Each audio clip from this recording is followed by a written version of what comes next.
75 साल 75 मशाल। आजादी की 75वीं वर्षगांठ के मौके पर आज भारत की आजादी की उस मशाल की बात करेंगे जिसने भारत की भूमि को रोशन करने के लिए खुद को भरी जवानी में बुझा दिया। महज 25 साल की उम्र में मातृभूमि की खातिर सर्वोच्च बलिदान देने वाले क्रांतिवीर धरती पुत्र बिरसा मुंडा जी को मेरा शत शत नमन, चरण वंदन उस हुतात्मा को जिसने देश के आदिवासी समुदाय के बीच आजादी की अलख जगाई। बिरसा मुंडा जी का नाम झारखंड के लोहरदग्गा से जुड़ा हुआ है क्योंकि वहां जन्म हुआ और उनका बचपन उसी तरह गुजरा जिस तरह से एक आम आदिवासी बालक का गुजरता है। प्रकृति की गोद में बांसुरी की धुन पर जिंदगी के तराने गुनगुनाते हुए, लेकिन मौत के सौदागरों को जिंदगी का गीत कहां रास आता है।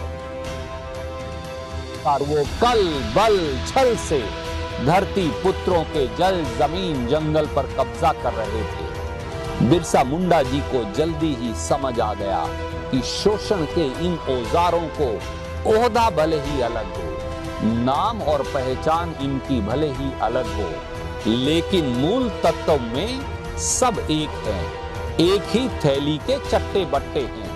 तब उन्होंने आदिवासी समुदाय के बीच एक नया नारा दिया, साहब साहब एक टोपी है। बिरसा मुंडा जी ने उस सिर को ही कलम करने का फैसला किया जिस पर दमनकारी व्यवस्था की ये टोपी टिकी हुई थी। महारानी का राज खत्म करो और अपना राज कायम करो के उद्घोष के साथ बिरसा मुंडा जी ने सीधे अंग्रेजों के विरुद्ध उल गुलान मतलब महाविद्रोह का ऐलान कर दिया।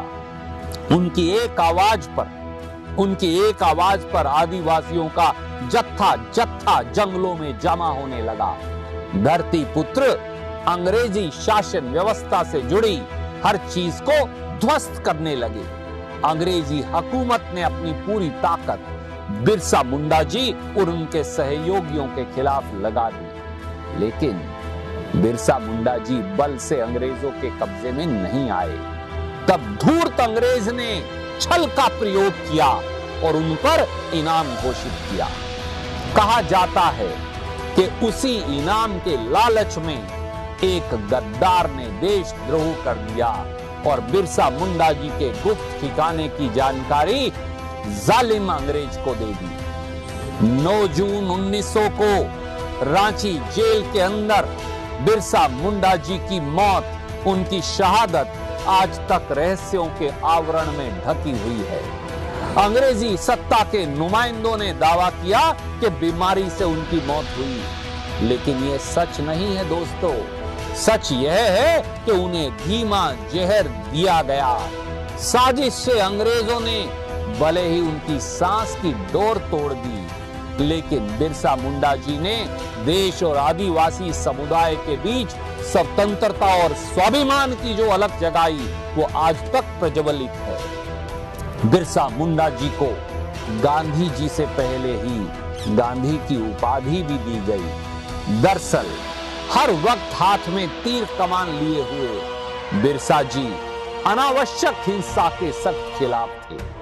साथ ही वो आजीवन सामाजिक धार्मिक रूढ़िवादियों के और रूढ़ियों के खिलाफ संघर्ष करते रहे।